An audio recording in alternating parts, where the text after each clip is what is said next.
여러분, 혹시 방금 전에 뭘 하려고 부엌에 왔는지 잊어버린 적 있으신가요?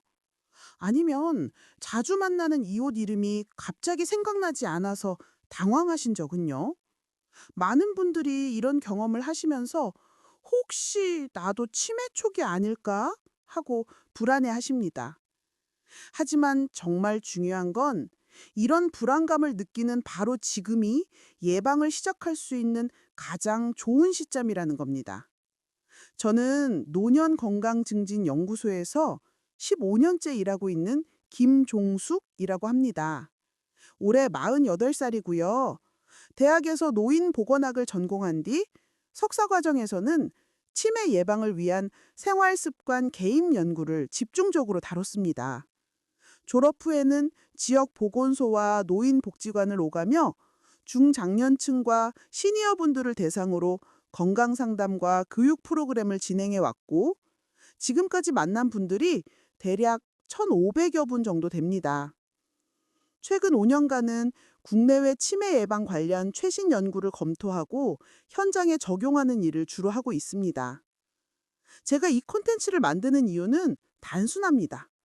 현장에서 만난 많은 분들이 치매에 대한 막연한 두려움만 갖고 계시지 정작 예방을 위해 무엇을 해야 하는지는 잘 모르시더라고요. 그래서 검증된 연구 자료와 실제 제가 목격한 변화 사례들을 바탕으로 여러분이 오늘부터 실천할 수 있는 구체적인 방법을 전해드리고 싶었습니다. 이 영상은 어떤 제약회사나 건강식품 회사의 후원도 받지 않았고 광고도 없습니다. 순전히 현장 관찰과 공신력 있는 데이터에 기반한 내용만 담았습니다. 이 이야기가 도움이 되신다면 구독과 좋아요로 함께 해주세요. 여러분의 건강한 노후를 응원합니다. 궁금하신 점이 있다면 댓글로 남겨주시면 제가 직접 답글로 친절히 도와드리겠습니다. 최근 2023년에 발표된 국내 질병관리청 자료에 따르면 우리나라 65세 이상 인구 중 약 10%가 치매를 앓고 있고, 이 비율은 나이가 5년 늘어날 때마다 거의 2배씩 증가한다고 합니다. 그런데 흥미로운 점은 같은 나이대라도 식습관에 따라 치매 발병 위험이 크게 달라진다는 겁니다. 미국의 한 상급 대학 연구팀이 2022년에 발표한 장기 관찰 연구에서는 지중해식 식단을 꾸준히 따른 그룹이 그렇지 않은 그룹보다 인지기능 저하 위험이 약 35% 낮았다는 결과가 나왔습니다. 참여자는 약 9,000명이었고 평균 추적 기간은 8년 정도였습니다. 여기서 말하는 지중해식 식단이란 건 거창한 게 아닙니다. 쉽게 말하면 통곡물, 채소, 과일, 견과류, 올리브유 같은 식물성 식품을 중심으로 하고 생선은 일주일에 2~3번, 붉은 고기는 가끔씩만 먹는 패턴입니다. 이런 식단이 뇌 건강에 좋은 이유는 염증을 낮추고 혈관을 깨끗하게 유지해주기 때문입니다. 뇌는 사실 아주 섬세한 혈관 네트워크로 이루어져 있어서 혈관 건강이 곧 뇌 건강이라고 보시면 됩니다. 마치 나무가 튼튼하게 자라려면 뿌리로 영양분이 제대로 공급돼야 하는 것처럼 뇌세포도 깨끗한 혈관을 통해 산소와 영양소를 충분히 받아야 재기능을 합니다. 국내 연구에서도 비슷한 결과가 나왔습니다. 서울대학교 의과대학 연구팀이 2021년에 발표한 논문을 보면 한국인 60세 이상 약 3,500명을 대상으로 조사했을 때 채소와 생선 섭취가 많고 가공식품 섭취가 적은 그룹이 인지기능 점수가 평균 12점 정도 높았습니다. 특히 오메가3 지방산이 풍부한 고등어, 삼치, 연어 같은 등푸른 생선을 주 2회 이상 먹는 사람들에게서 기억력과 집중력 유지 효과가 두드러졌습니다. 여러분은 요즘 어떤 음식을 주로 드시나요? 아침에 일어나서 먹는 밥상을 떠올려 보세요. 거기에 색깔 있는 채소가 몇 가지나 올라와 있나요? 오늘 저녁부터 당장 실천할 수 있는 방법을 알려드릴게요. 먼저 집에 있는 흰쌀밥을 조금씩 줄이고 현미나 귀리를 섞어보세요. 처음엔 흰쌀 대 잡곡을 7:3 비율로 시작하다가 익숙해지면 5:5까지 늘려가시면 됩니다. 밥솥에 넣고 물만 조금 더 부으면 되니까 준비물도 따로 필요 없습니다. 다음으로 일주일에 생선 요리를 최소 2번은 드세요. 구이든 조림이든 상관없고 마트에서 파는 손질된 생선을 사면 조리도 간단합니다. 만약 생선 비린내가 부담스러우시면 레몬즙이나 생강을 살짝 곁들이면 훨씬 수월합니다. 그리고 간식으로 호두나 아몬드 같은 견과류를 하루 한 줌 정도 챙기세요. 작은 지퍼백에 미리 소분해두면 외출할 때도 간편하게 챙길 수 있습니다. 마지막으로 식사 일지를 간단하게 적어보세요. 노트 한 귀퉁이에 오늘 먹은 채소 종류와 생선 여부만 체크해도 충분합니다. 일주일마다 돌아보면서 이번 주는 생선을 한 번밖에 안 먹었네 하고 인식하는 것만으로도 다음 주 식단을 개선하는 데 큰 도움이 됩니다. 간혹 치매 예방에 좋다더라는 말만 듣고 특정 식품을 과도하게 드시는 분들이 계신데 이건 오히려 위험할 수 있습니다. 예를 들어 오메가3이 좋다고 해서 생선을 하루 3끼 드시면 중금속 노출 우려가 있고 견과류를 너무 많이 먹으면 칼로리가 높아져서 체중 관리에 문제가 생깁니다. 균형이 핵심입니다. 또 이미 고지혈증이나 당뇨 같은 만성 질환으로 약을 드시는 분들은 식단을 크게 바꾸기 전에 담당 의사와 상의하세요. 특히 혈액 응고를 조절하는 약을 복용 중이라면 오메가3 보충제는 피하는 게 안전합니다. 음식으로 자연스럽게 섭취하는 건 괜찮지만 고용량 보충제는 출혈 위험을 높일 수 있거든요. 민간요법 중에 은행잎 차를 마시면 치매가 예방된다는 이야기가 있는데 실제로 대규모 임상 연구에서는 효과가 명확히 입증되지 않았습니다. 오히려 은행잎 추출물을 과다 섭취하면 두통이나 소화불량이 생길 수 있으니 검증되지 않은 방법에 의존하기보다는 일상 식단을 꾸준히 개선하는 데 집중하세요. 지금까지는 식탁 위에서 할 수 있는 선택을 정리했습니다. 이제 몸을 움직이는 방법으로 넘어가 볼게요. 음식만큼이나 중요한 게 바로 운동입니다. 영국의 한 대학 연구팀이 2022년에 발표한 메타 분석 자료를 보면 규칙적으로 유산소 운동을 한 그룹이 그렇지 않은 그룹보다 치매 발병 위험이 약 40% 낮았다고 합니다. 이 분석에는 전 세계에서 진행된 30여 개 연구가 포함됐고 총 참여자는 약 15만 명에 달했습니다. 특히 일주일에 150분 이상, 그러니까 하루 30분씩 5번 정도 중강도 운동을 한 사람들에게서 효과가 가장 뚜렷했습니다. 중강도 운동이란 숨이 약간 차지만 대화는 할 수 있는 정도의 강도를 말합니다. 빠르게 걷기, 가벼운 자전거 타기, 수영 같은 활동이 여기 해당됩니다. 이런 운동을 하면 심장 박동이 빨라지면서 뇌로 가는 혈류량이 늘어나고 뇌에서 새로운 신경세포가 생성되는 과정도 활발해집니다. 마치 녹슨 수도관에 물을 세게 틀어서 찌꺼기를 씻어내는 것처럼 운동은 뇌 속 노폐물을 제거하고 신선한 산소를 공급해줍니다. 국내 연구도 있습니다. 한국스포츠정책과학원이 2023년에 발표한 보고서에 따르면 60세 이상 성인 중 주 3회 이상 걷기 운동을 실천하는 사람들이 그렇지 않은 사람들보다 기억력 검사 점수가 평균 8점 높았습니다. 표본 규모는 약 2,000명이었고 이 중 꾸준히 걷기를 3년 이상 지속한 그룹은 뇌 영상 검사에서도 해마 부위의 위축이 덜한 것으로 나타났습니다. 해마는 기억을 관장하는 뇌 부위라서 이 부분이 건강하게 유지되면 치매 위험이 크게 줄어듭니다. 여러분은 하루에 몇 걸음이나 걸으시나요? 스마트폰에 걸음수 앱이 깔려 있다면 한번 확인해 보세요. 혹시 5,000걸음도 안 되시나요? 운동을 시작하는 건 생각보다 어렵지 않습니다. 우선 내일 아침 집 근처 공원이나 아파트 단지를 한 바퀴 천천히 걸어보세요. 시간은 15분 정도면 충분합니다. 처음부터 무리하지 마시고 일주일 동안 15분씩 걷다가 익숙해지면 20분, 30분으로 늘려가세요. 걷기가 지루하게 느껴지면 좋아하는 음악이나 라디오를 들으면서 걸으시면 됩니다. 혼자 걷기 싫으시면 이웃이나 친구를 초대해서 함께 걸으면 대화도 나누고 서로 동기부여도 되니까 일석이조입니다. 날씨가 안 좋을 때는 실내에서 제자리 걷기나 계단 오르내리기를 해도 효과가 있습니다. 아파트 계단을 천천히 2층에서 5층까지 오르내리는 것만으로도 충분한 운동이 됩니다. 중요한 건 꾸준함입니다. 달력에 운동한 날을 동그라미로 표시하거나 스마트폰 알람을 오후 4시로 맞춰서 걷기 시간이라고 적어두세요. 일주일에 최소 5번을 목표로 하되 못 지킨 날이 있어도 자책하지 마시고 다음 날 다시 시작하면 됩니다.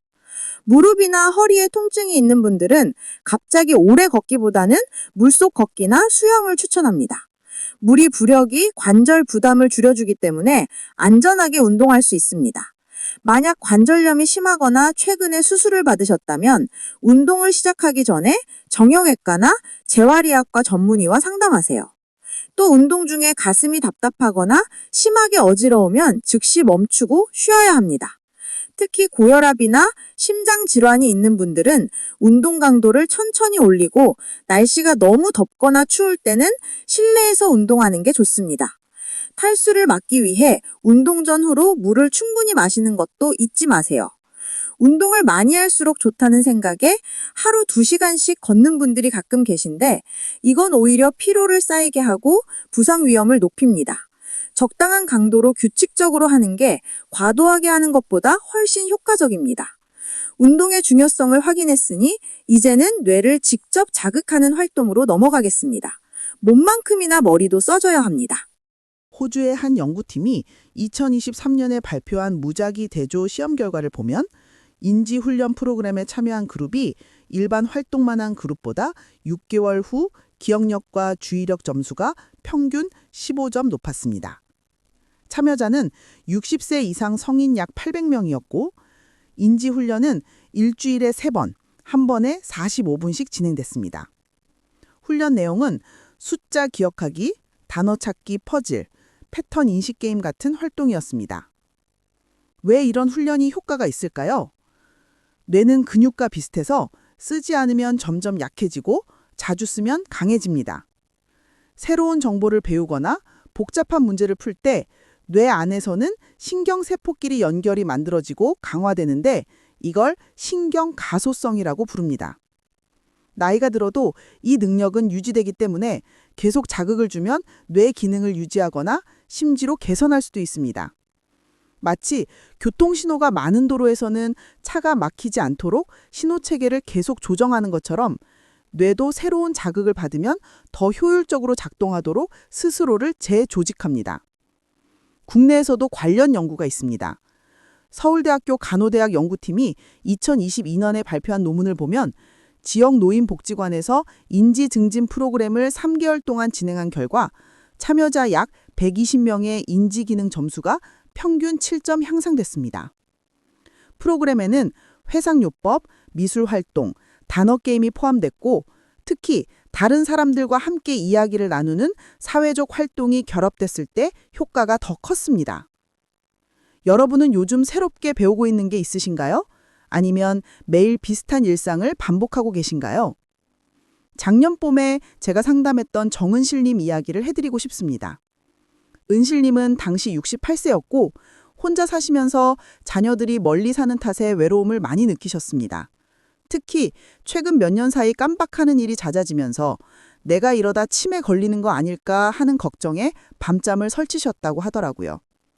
처음 상담실에 오셨을 때 은실님은 표정이 어둡고 말수도 적었습니다.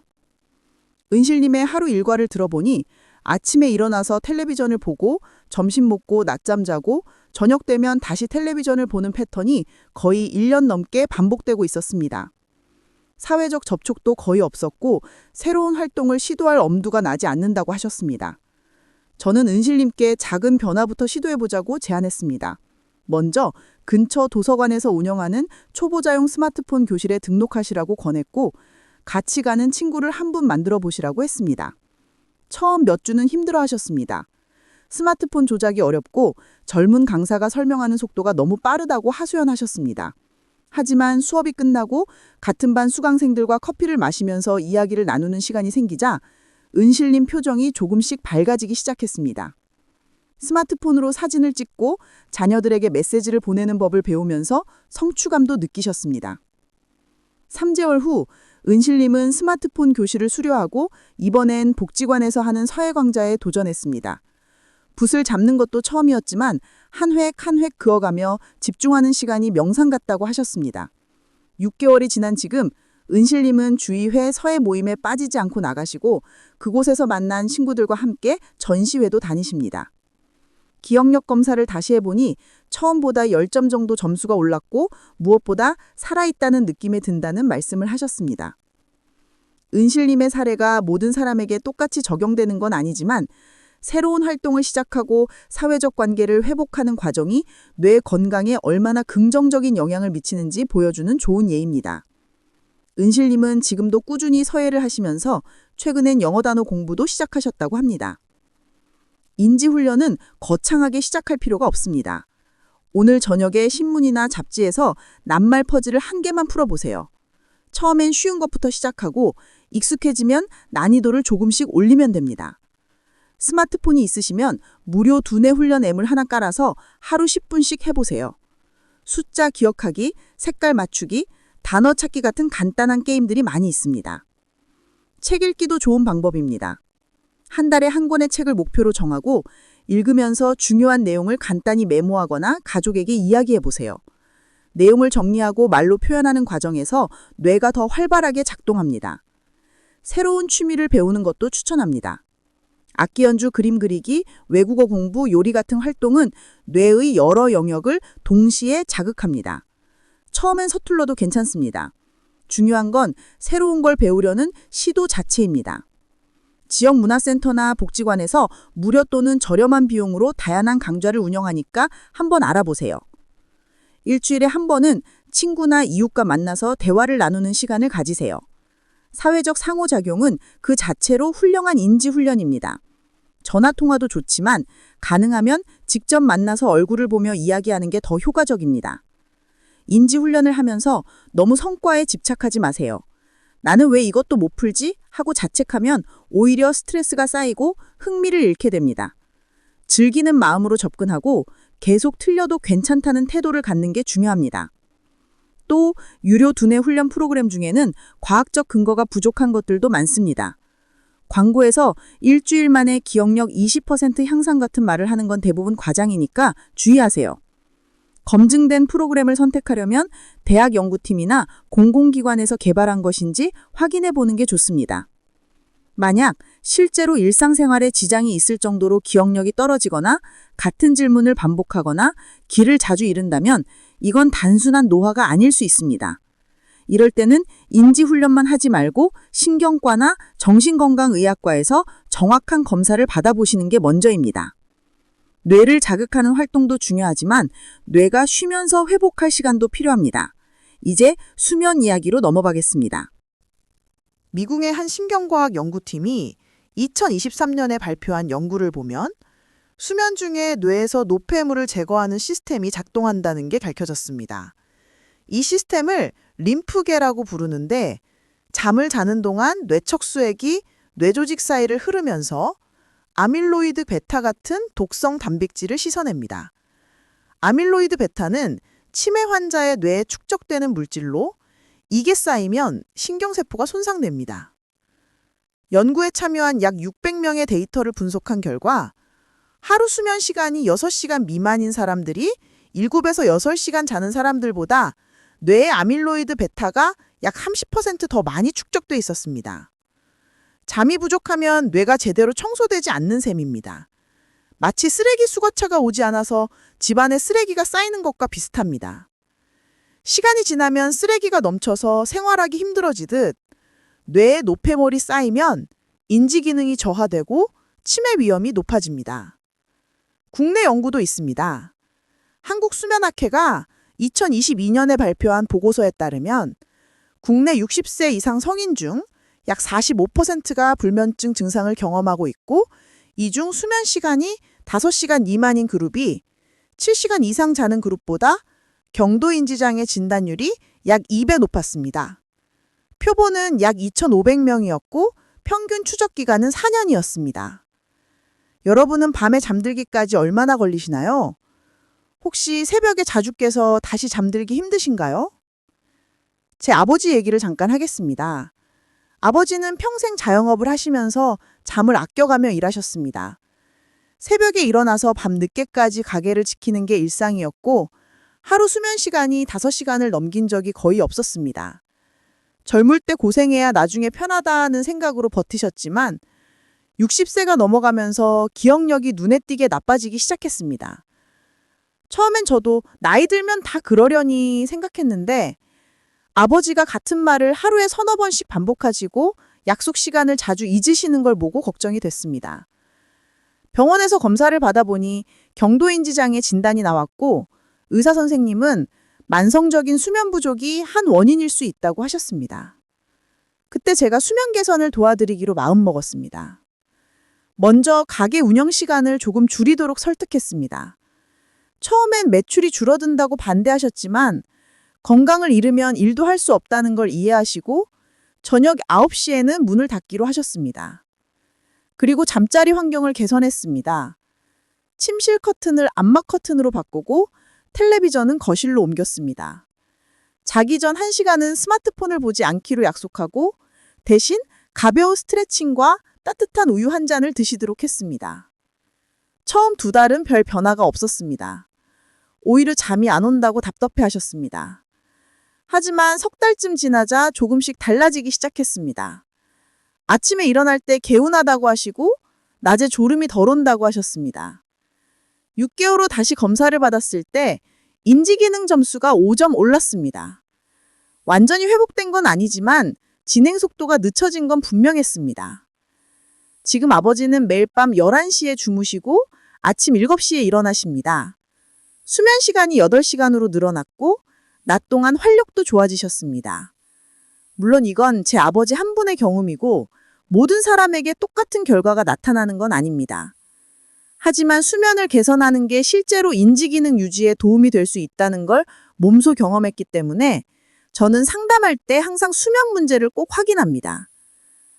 좋은 수면을 위해 오늘 밤부터 실천할 수 있는 방법을 알려드릴게요.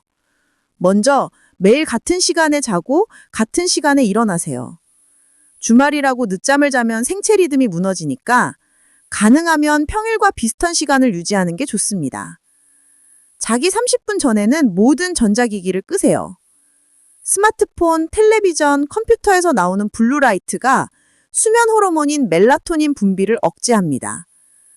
대신 가벼운 책을 읽거나 부드러운 음악을 들으면서 마음을 진정시키세요. 침실 환경도 중요합니다. 온도는 섭씨 18도에서 22도 정도로 시원하게 유지하고 암막 커튼으로 빛을 완전히 차단하세요. 침대는 오직 잠잘 때만 사용하고 침대에서 텔레비전을 보거나 스마트폰을 하는 습관은 고치세요. 낮잠은 오후 3시 이전에 20분 이내로만 주무세요. 너무 늦게 자거나 오래 자면 밤 수면에 방해가 됩니다. 저녁 식사는 잠자기 3시간 전에 마치고 카페인이 든 커피나 녹차는 오후 2시 이후로는 피하세요. 잠이 안 올 때는 억지로 누워있지 말고 일어나서 다른 방으로 가세요. 부드러운 조명 아래서 책을 읽거나 가벼운 스트레칭을 하다가 졸음이 오면 다시 침대로 돌아가면 됩니다. 수면제에 의존하는 건 장기적으로 좋지 않습니다. 수면제는 단기적으로는 도움이 되지만 오래 복용하면 내성이 생기고 끊기가 어려워집니다. 또 일부 수면제는 인지기능을 저하시키고 낙상 위험을 높인다는 연구도 있습니다. 만약 불면증이 2주 이상 지속되면 수면제를 사기 전에 수면 전문 클리닉을 방문해서 상담받으세요. 코골이나 수면 무호흡이 있는 분들은 특히 주의가 필요합니다. 수면 무호흡증은 잠자는 동안 호흡이 멈췄다 다시 시작하는 증상인데 이게 반복되면 뇌에 산소 공급이 불충분해져서 인지 기능이 떨어집니다. 가족이 자면서 숨을 안 쉬는 것 같아 라고 말하면 수면다운 검사를 받아보시는 게 좋습니다. 알코올을 수면 보조제로 쓰는 분들도 계신데 이건 오히려 수면의 질을 떨어뜨립니다. 술을 마시면 처음엔 쉽게 잠들지만 얕은 수면만 반복되고 깊은 잠에 들지 못해서 아침에 피곤함이 남습니다. 장기적으로는 수면 장애를 악화시키니까 피하세요. 수면까지 챙겼다면 이제 마지막으로 사회적 관계와 정신건강에 대해 이야기하겠습니다. 스웨덴의 한 대학 연구팀이 2023년에 발표한 장기 추적 연구를 보면 사회적 고립 상태에 있는 노인이 활발한 사회 활동을 하는 노인보다 치매 발병 위험이 약 50% 높았습니다. 연구 참여자는 65세 이상 약 3,200명이었고 평균 추적 기간은 12년이었습니다. 여기서 말하는 사회적 고립이란 단순히 혼자 사는 것이 아니라 가족이나 친구와의 정기적인 만남이 월 1회 미만이고 의미 있는 대화를 나누는 시간이 거의 없는 상태를 뜻합니다. 왜 관계가 뇌 건강에 중요할까요? 사람과 대화를 나누고 감정을 교류하는 과정에서 뇌의 전두엽과 측두엽이 활발하게 작동합니다. 상대방의 말을 듣고 이해하고 적절한 반응을 준비하고 표정과 목소리 톤을 조절하는 모든 과정이 복합적인 인지 활동입니다. 또 사회적 관계는 우울증과 불안을 줄여주는데 우울증은 그 자체로 치매 위험을 높이는 요인입니다. 마치 여러 악기가 함께 연주하는 오케스트라처럼 사회적 상호작용은 뇌의 여러 영역을 동시에 자극해서 전체적인 기능을 높입니다. 국내 연구도 있습니다. 한국보건사회연구원이 2023년에 발표한 노인 실태 조사를 보면 친한 친구나 이웃과 주 1회 이상 만나는 노인이 월 1회 미만 만나는 노인보다 우울 증상 비율이 40% 맞았고 주관적 건강 상태도 더 좋게 평가했습니다. 표본은 전국 65세 이상 약 10,000명이었습니다.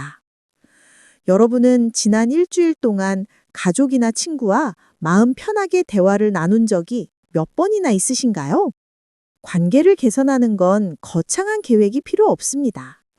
오늘 저녁에 가까운 친구나 형제자매에게 전화를 한 통 걸어보세요. 요즘 어떻게 지내? 하고 안부를 묻는 것만으로도 충분합니다. 통화가 부담스러우면 문자 메시지로 시작해도 됩니다. 일주일에 한 번은 직접 만나는 약속을 잡으세요. 커피 한 잔 마시거나 공원에서 산책하는 것만으로도 좋습니다. 혼자 사시는 분들은 아파트 단지 내 노인정이나 경로당을 방문해 보세요. 처음엔 낯설겠지만 몇 번 가다 보면 익숙한 얼굴들이 생기고 자연스럽게 대화가 시작됩니다.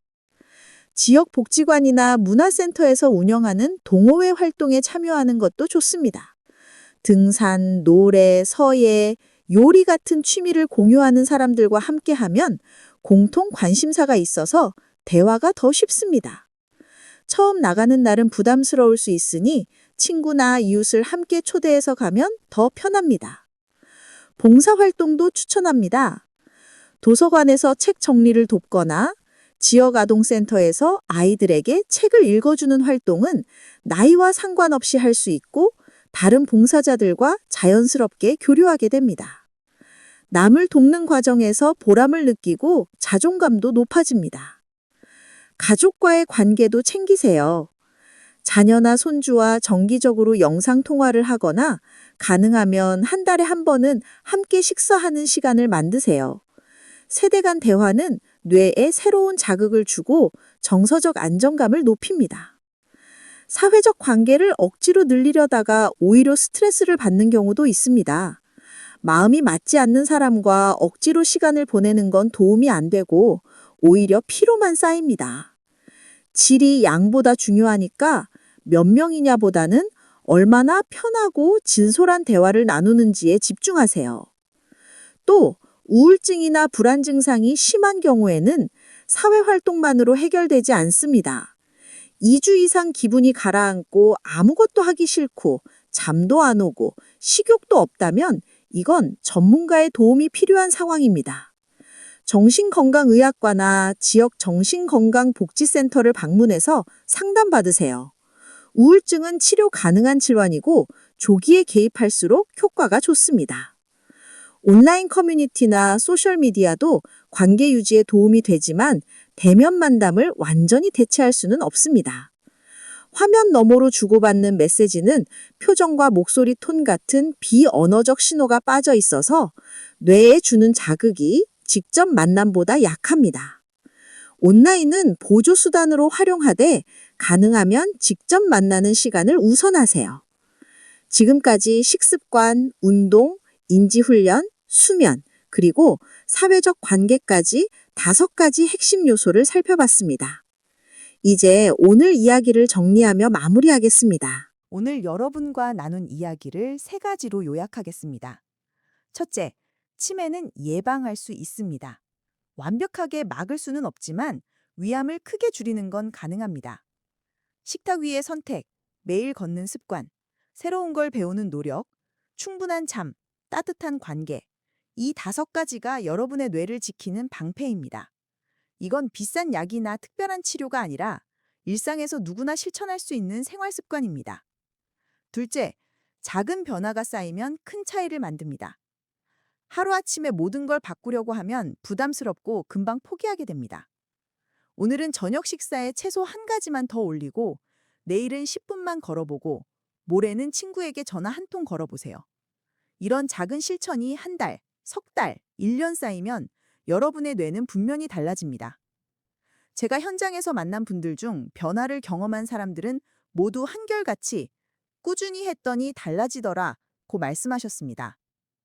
셋째, 검증된 정보를 따르세요. 인터넷이나 방송에는 치매 예방에 좋다는 정보가 넘쳐나지만 그중 상당수는 과학적 근거가 부족하거나 과장된 것들입니다. 저는 항상 공공기관의 자료나 대규모 연구 결과를 우선으로 참고하고 현장에서 실제로 효과를 본 방법만 여러분께 전달하려고 노력합니다. 여러분도 무언가 새로운 방법을 시도하기 전에 이게 정말 검증된 건가? 하고 한 번 더 따져보시길 바랍니다. 제 철학은 간단합니다. 빠른 효과를 약속하는 건 대부분 거짓이고 무리하게 하는 건 오래 못 갑니다. 대신 작지만 꾸준한 습관, 근거 있는 방법, 내 몸이 편안하게 받아들일 수 있는 변화, 이 3가지를 지키면 누구나 건강한 노후를 만들 수 있습니다. 치매 예방은 마라톤과 같습니다. 단거리 달리기처럼 힘껏 뛰다가 지쳐서 멈추는 게 아니라 천천히 자기 페이스로 끝까지 가는 게 중요합니다. 내일 저녁부터 작은 습관 하나만 바꿔보세요. 그 변화가 여러분의 노후 건강을 완전히 달라지게 할 수 있습니다. 오늘부터 일주일 동안 실험 과제를 드리겠습니다. 첫째, 저녁 식사에 채소 반찬 1가지씩 추가하기. 둘째, 매일 30분 이상 걷기. 셋째, 잠자기 30분 전에 스마트폰 끄기. 이 3가지 중 하나만 골라서 일주일 동안 해보시고 어떤 변화가 있었는지 댓글로 남겨주세요. 제가 직접 읽고 응원의 메시지를 드리겠습니다. 혼자 하기 힘드시면 가족이나 친구를 초대해서 함께 도전해보세요. 여러분의 건강한 내일을 진심으로 응원합니다. 궁금한 점이나 어려운 점이 있으면 언제든 댓글로 물어보세요. 제가 아는 한도 내에서 최대한 도움을 드리겠습니다. 오늘도 이 영상을 끝까지 봐주셔서 감사합니다. 다음에 더 유익한 내용으로 찾아뵙겠습니다.